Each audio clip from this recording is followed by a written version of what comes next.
নমস্কার বন্ধুরা, ভক্তিমূলক কথা চ্যানেলে জানাই আপনাদের স্বাগত। ভারতীয় দর্শনশাস্ত্র এবং বিভিন্ন দেবদেবীর পূজা অর্চনার পদ্ধতি এই চ্যানেলের মূল আলোচনার বিষয়বস্তু। বন্ধুরা, আজকের এই ভিডিওতে জানতে পারবেন যে ভগবান শ্রীকৃষ্ণ যদি আপনার বাড়িতে কখনো ভিক্ষুক রূপে আসেন, তাহলে আপনি কোন তিনটি সংকেত দ্বারা বুঝতে পারবেন যে ভগবান শ্রীকৃষ্ণ স্বয়ং আপনার বাড়িতে এসেছিলেন। কারণ আমরা যখন ভগবান শ্রীকৃষ্ণকে মনে প্রাণে ডাকি, তখন ভগবান অনেকবারই ভক্তের পরীক্ষা নেয় এবং অনেকবার ভক্তের বাড়িতে বিভিন্ন রূপে এসে দর্শন দেন। এরকমই যখন তিনি ভিক্ষুক রূপে কোনো ভক্তের বাড়িতে আসেন, তখন তিনি তিনটি সংকেত দ্বারা বোঝান যে তিনি সেই ভক্তের বাড়িতে এসেছেন ভক্তকে আশীর্বাদ দিতে। ভিক্ষুক যদি এই তিনটি জিনিস ফেলে রেখে যায়, তাহলে বুঝবেন ভগবান শ্রীকৃষ্ণ ভিক্ষুক রূপে আপনার ঘরে এসেছেন, যার অর্থ ভগবান আপনার প্রতি প্রসন্ন আর আপনার জীবনে ভালো সময় আসতে চলেছে, ভালো কিছু ঘটতে চলেছে। তাহলে চলুন দেরি না করে জেনে নেওয়া যাক যে এই তিনটি বিশেষ জিনিস কি কি। ভিডিওটি শুরু করার আগে আপনারা যারা এই চ্যানেলের নতুন, তারা অবশ্যই চ্যানেলটি সাবস্ক্রাইব করুন এবং বেল বাটনে প্রেস করুন এরকম আরও অনেক নতুন ভিডিও দেখার জন্য। এবং ভিডিওটি দেখে যদি ভালো লাগে তাহলে অবশ্যই একটি লাইক করবেন এবং সবাইকে শেয়ার করবেন, যাতে তারাও ভিডিওটি দেখে উপকৃত হয়। আর কমেন্টে জয় শ্রীকৃষ্ণ লিখতে ভুলবেন না। এবার চলুন ভিডিওটি শুরু করা যাক। বন্ধুরা, ভগবান শ্রীকৃষ্ণ ভিক্ষুক রূপে আসলে তিনটি চিহ্ন ছেড়ে যান ভক্তের জন্য। এই চিহ্নের মাধ্যমে ভক্তকে বুঝিয়ে দিতে চান যে তিনি সর্বদা তার সঙ্গে আছেন। তাই তিনি যদি ভিক্ষুক রূপে আপনার কাছে এসে থাকেন, তাহলে তিনি অবশ্যই চিহ্নগুলি আপনার জন্য ছেড়ে যাবেন। তাহলে আসুন আমরা জেনে নিই তিনটি জিনিস কি কি। 1. শাস্ত্র মতে ভিক্ষুককে চাল দান করার পর মাটিতে পড়ে থাকা কয়েকটি চালের দানা আপনার ভাগ্য ফেরাতে পারে। কারণ এর অর্থ স্বয়ং ভগবান শ্রীকৃষ্ণ আপনার বাড়িতে ভিক্ষুক রূপে এসেছেন আপনাকে আশীর্বাদ প্রদান করতে। হিন্দু ধর্মে চাল অত্যন্ত শুভ। এই কারণে ভিক্ষুককে ভিক্ষা দান করার সময় চাল দেওয়া হয়। কৃষ্ণ যখন তার কোনো ভক্তের উপরে অত্যন্ত সন্তুষ্ট হন, তখন তাকে অনেক রূপে দর্শন দান করেন। বিভিন্ন পুরাণে এর উল্লেখ রয়েছে।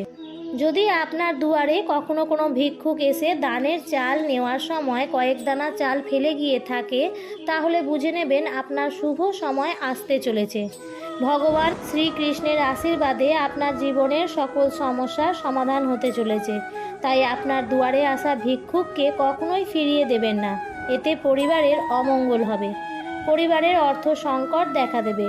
মাতা অন্নপূর্ণার আশীর্বাদ সদা তাদের উপরে থাকে যারা ক্ষুধার্ত ভিক্ষুককে চাল দান করেন। এতে পরিবারে কোনো রকম খাদ্যাভাব হয় না। তাই কখনোই কোনো ভিক্ষুক আপনার বাড়িতে এলে তাকে খালি হাতে ফেরাবেন না। 2. শ্রীকৃষ্ণের অত্যন্ত প্রিয় ময়ূরের পালক। সেই পালক যদি কোনো ভিক্ষুককে চাল দান করার পর আপনি পান, এর অর্থ আপনি অত্যন্ত ভাগ্যবান।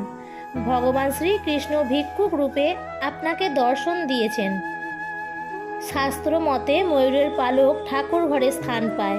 তাই যদি ভিক্ষা দান করার পর ময়ূরের পালক পড়ে থাকতে দেখেন, তাহলে অবশ্যই সেই ময়ূরের পালককে ঠাকুর ঘরে স্থান দেবেন। এতে পরিবারের সুখ ও শান্তি বজায় থাকবে। এমন ব্যক্তি অত্যন্ত ভাগ্যবান হয় যার বাড়িতে ভিক্ষুককে দান করার পর ময়ূরের পালক পাওয়া যায়। শাস্ত্রে তাদের ভগবানের অত্যন্ত প্রিয় ভক্ত বলা হয়েছে। এমন ব্যক্তির জীবনের সকল মনস্কামনা ভগবান শ্রীকৃষ্ণের আশীর্বাদে পূর্ণ হয়। 3. আপনি যদি অনেক দিন ধরে দুঃখ কষ্টে ভুগতে থাকেন আর হঠাৎ করে আপনার বাড়িতে কোনো ভিক্ষুক আসে, যাকে চাল দান করার পর আপনি সুগন্ধ অনুভব করেন, তাহলে বুঝে নেবেন যে আপনার ঘুমন্ত ভাগ্য এবার জাগতে চলেছে। আপনার জীবনের শুভ পরিবর্তন আসতে চলেছে। কারণ আপনার ঘরের সকল কারণের কারণ পরম করুণাময় শ্রীকৃষ্ণ বিরাজমান হয়েছেন। তিনি আপনার ভক্তিতে সন্তুষ্ট হয়ে ভিক্ষুক রূপে দর্শন দিয়েছেন, যে কারণে আপনার ভাগ্য এবার পরিবর্তন হতে চলেছে। সকল দুঃখ দুর্দশা থেকে আপনি মুক্তি পেতে চলেছেন। কোনো সুগন্ধি ফুলের সুবাস হঠাৎ পেলে বুঝে নেবেন ভগবান আপনার উপর নিজের কৃপা দৃষ্টি বর্ষণ করেছেন।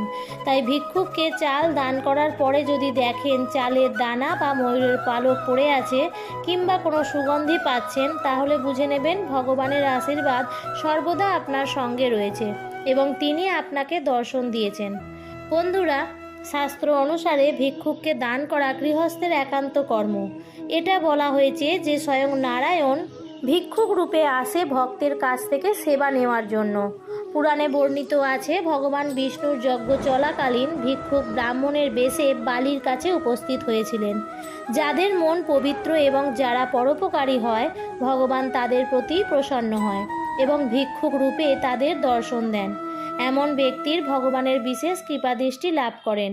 তারা ধনী হোক বা গরিব, জীবনে তাদের সম্মান প্রাপ্তি ঘটে।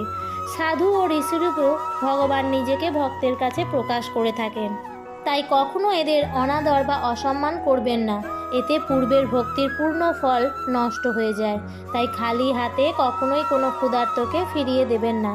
এমন অনেক ভক্ত আছে যারা ভগবানের দর্শন বা কৃপা লাভ এখনও করেননি, জীবনে দুঃখ দুর্দশায় আছেন। ভগবানের আশীর্বাদ পেতে গেলে তাদের ভগবানের পূজা নিয়মিত নিষ্ঠাপূর্বক করে যেতে হবে। শ্রীমদ্ ভগবত প্রাপ্তির একমাত্র পথটি হলো ভক্তি। তাই ভক্তি করলে অবশ্যই পরম করুণাময় ভগবান শ্রীকৃষ্ণ আপনার উপরে কৃপা বর্ষণ করবেন, ভিক্ষুক রূপে দর্শন দেবেন। এবার চলুন কিছু অনুপ্রেরণামূলক উক্তি শুনে নেওয়া যাক। বয়স বাড়ার সাথে জীবনে শুধুমাত্র টাকার দরকারে খোঁজ নেওয়ার মানুষগুলোর সংখ্যাও বাড়তে থাকে। বিবেক যখন ঘুমিয়ে পড়ে, আবেগ তখন ভুলের পর ভুল করে যেতে থাকে। পরবর্তীকালে এই ভুলের মাসুল সারা জীবন ধরে দিলেও কম পড়ে যায়। ইচ্ছা শক্তি আর সাহস থাকলে সব সম্ভব, অসম্ভবের কিছু নেই। আজকের ভিডিওটি এই পর্যন্তই। ভিডিওটি দেখে যদি ভালো লেগে থাকে তাহলে চ্যানেলটিকে সাবস্ক্রাইব করে ভিডিওটিতে লাইক এবং পারলে আপনজনের মধ্যে শেয়ার করে দেবেন। ধন্যবাদ।